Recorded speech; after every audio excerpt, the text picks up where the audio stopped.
حضرت ابراہیم علیہ الصلوۃ والسلام اور حضرت اسماعیل علیہ الصلوۃ والسلام جب خانہ کعبہ کی تعمیر سے فارغ ہوئے تو حضرت ابراہیم علیہ السلام اور حضرت اسماعیل نے جو دوسری دعائیں مانگی اس کے اندر ایک دعا یہ بھی مانگی کہ ربنا وبعث فیہم رسولا منہم یتلو علیہم آیاتک ویعلمہم الکتاب والحکمۃ ویزکیہم، کہ اے رب ذوالجلال، حضرت اسماعیل علیہ الصلوۃ والسلام اور پھر ان کی اولاد اب اس خانہ کعبہ میں اور اس کے قرب و جوار میں آباد ہے،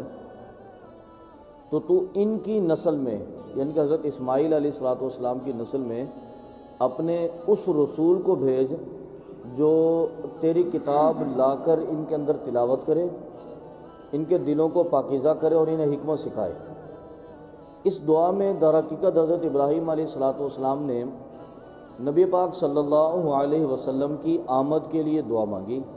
اور اللہ کی بارگاہ میں یہ دعا کی کہ رب ذوالجلال وہ نبی آخر الزمان جو ہے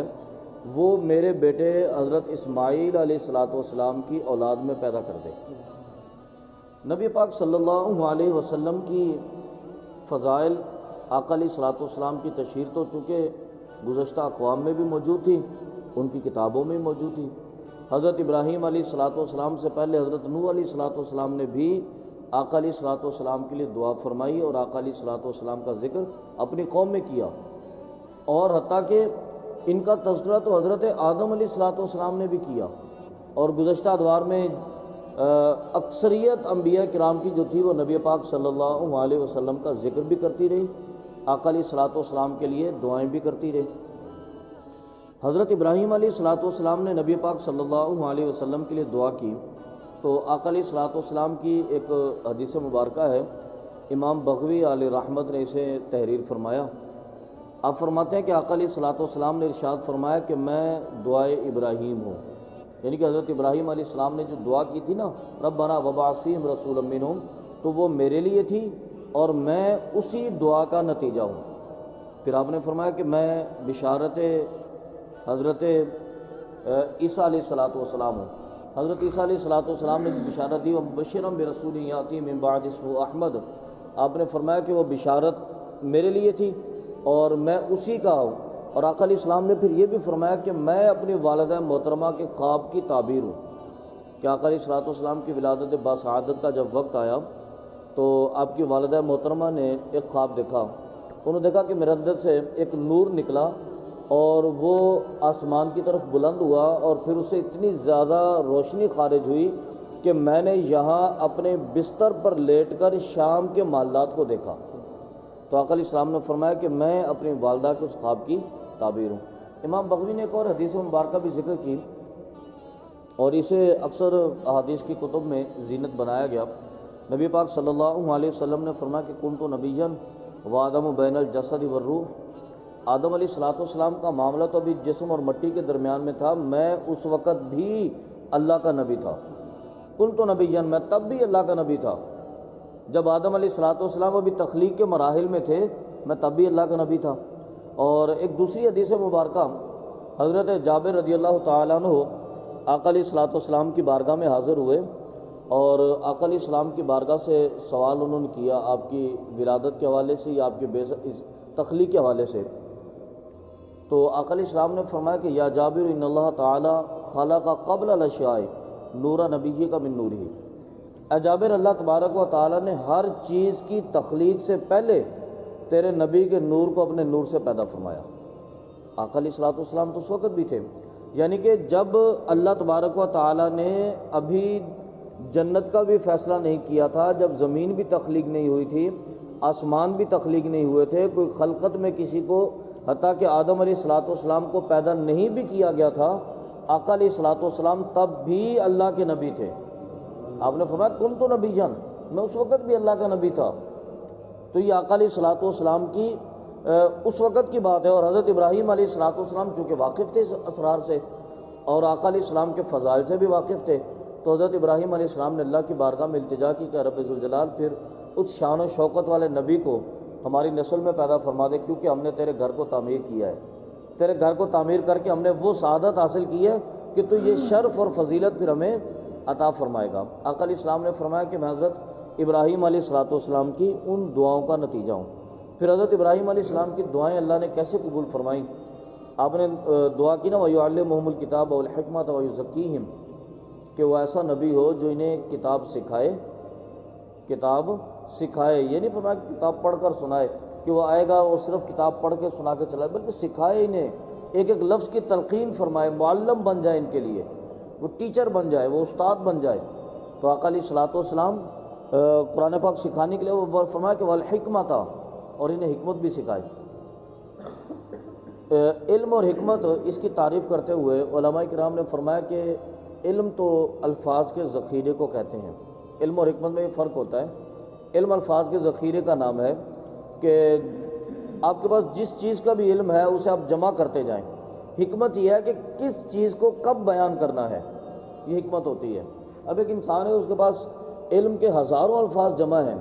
لیکن کس کے سامنے کون سا لفظ بولنا ہے، کس مقام پر کون سا لفظ بولنا ہے، یہ حکمت ہوتی ہے۔ اب دیکھیے، یہ بھی ایک حکمت کا ایک انداز ہے کہ شہر کے اندر پڑھے لکھے میجورٹی کے اندر اگر گفتگو کرنی ہو، تقریر کرنی ہو، تو اس کا طریقہ یہ ہے کہ ان کے ساتھ بیٹھ کر جدید علوم پر گفتگو کی جائے، ان کے ساتھ بیٹھ کر جدید مسائل پر بات کی جائے، کیونکہ ان کا تعلق، ان کا لنک اس چیز کے ساتھ ہے۔ اگر مختلف طبقات کے بزنس مین لوگوں کو جمع کیا اور ان کو جمع کر کے بہترین انداز میں لیکچر دیا کہ گنے کی فصل کو پانی کب لگانا ہوتا ہے، کپاس کی فصل کو پانی کب لگانا ہوتا ہے، گندم کیسے ہوتی ہے، تو بیکار ہو گیا سب۔ ان لوگوں کو اس کی کیا ضرورت ہے؟ ان کے ساتھ سائنس کی بات کی جائے، ان کے ساتھ ریاضی کی بات کی جائے، ان کے ساتھ کمپیوٹر کی بات کی جائے۔ اور اگر بندہ گاؤں دیہات میں جائے اور وہاں کے کاشتکار طبقے کو جمع کر کے کمپیوٹر کے موضوع پر بہترین لیکچر دے، پھر بھی بیکار ہے، ان کا اس چیز سے تو کوئی تعلق نہیں ہے۔ حکمت یہ ہے کہ کب کون سی بات کو کرنا ہے، کس کے سامنے کون سی بات کرنی ہے۔ آپ اپنے سامنے شخصیت کا انتخاب کریں اور پھر اس کے سامنے گفتگو کریں۔ ایک تو حکمت کی بات یہ ہے۔ دوسری حکمت کی تعریف یہ کہ وَيُعَلِّمُهُمُ الْكِتَابَ وَالْحِكْمَةَ، کہ وہ نبی ان کو کتاب اور حکمت سکھائے۔ تو کتاب سے مراد اللہ رب العالمین کا قرآن پاک ہے، اور حکمت سے مراد نبی پاک صلی اللہ علیہ وسلم کی حدیثیں ہیں،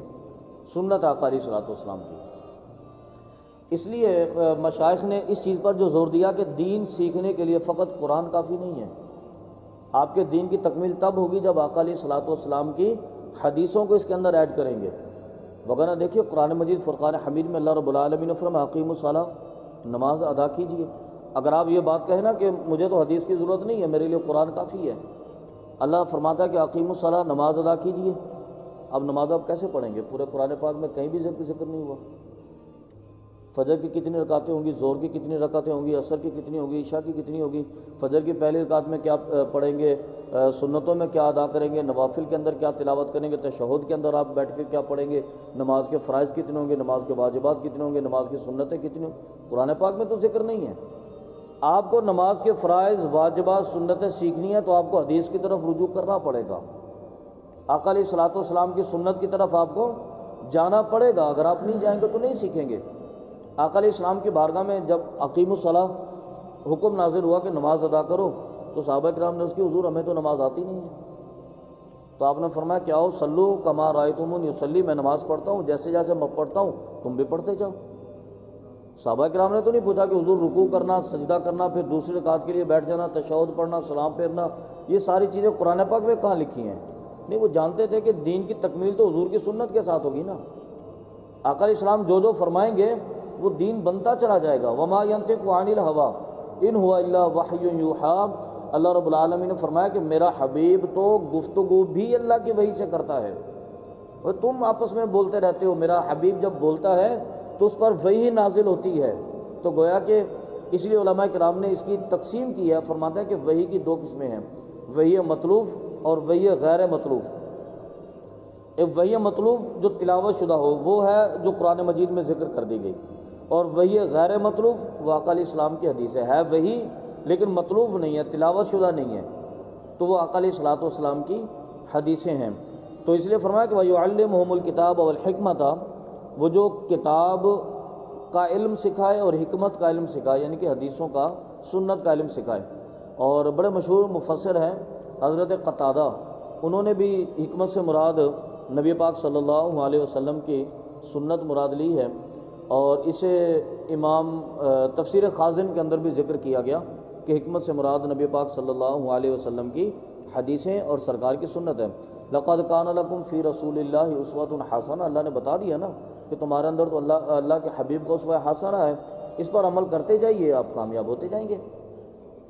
تو نبی پاک صلی اللہ علیہ وسلم کے لیے انہوں نے دعا کی کہ رب ذوالجلال ایسا نبی عطا فرما جو آسمان سے تیری کتاب لائے، وہ لا کر پڑھ کر ان کو بتائے، پھر پریکٹیکل کر کے دکھائے اپنی زندگی میں۔ اگر کوئی شخص کہنا کہ نہیں قرآن پر عمل کرنا تو بڑا مشکل ہے، تو آقا علیہ السلام نے عمل کر کے دکھایا، سرکار کے صحابہ نے عمل کر کے دکھایا، اور فرمایا کہ وَيُزَكِّيهِمْ، پھر اس رسول کا کمال یہ بھی ہو کہ وہ لوگوں کو پاکیزہ کرے، اندر سے صاف کرے۔ اللہ رب العالمین نے فرمایا قد افلح من تزکا، کہ کامیاب تو وہ بندہ ہوگا جس نے اپنے دل کو پاکیزہ کیا۔ تو وہ نبی آئے اور آ کر لوگوں کے دلوں کو پاک کرے۔ تو گویا کہ روحانی مراحل کے جتنے بھی فیض و برکات ہیں، اس کا اصل مخرج آقا علیہ الصلوۃ والسلام کی ذات اقدس ہے، کہ ساری روحانیت نبی پاک صلی اللہ علیہ وسلم کی ذات مبارکہ سے شروع ہوتی ہے، اور آگے چل کر پھر جتنے بھی سلاسل ہیں وہ سارے کے سارے فیض نبی پاک صلی اللہ علیہ وسلم کی ذات اقدس سے لیتے ہیں اور روحانی طور پر لوگوں کے دلوں کو پاکیزہ کرتے ہیں۔ انکا انت العزیز الحکیم، بے شک تو غالب حکمت والا ہے۔ حضرت ابراہیم علیہ السلام نے اور حضرت اسماعیل نے اللہ کی بارگاہ میں عرض کیا کہ رب ذوالجلال تو غالب حکمت والا ہے، یعنی کہ تیرے اختیار میں ہے کہ تو اس نبی کو جہاں چاہے مبعوث فرما دے، تو تیری بارگاہ سے التجا ہے کہ اس نبی کو ہماری نسل میں مبعوث فرما دے۔ تو آقا علیہ السلام نے فرمایا کہ میں حضرت ابراہیم علیہ السلام کی دعا ہوں۔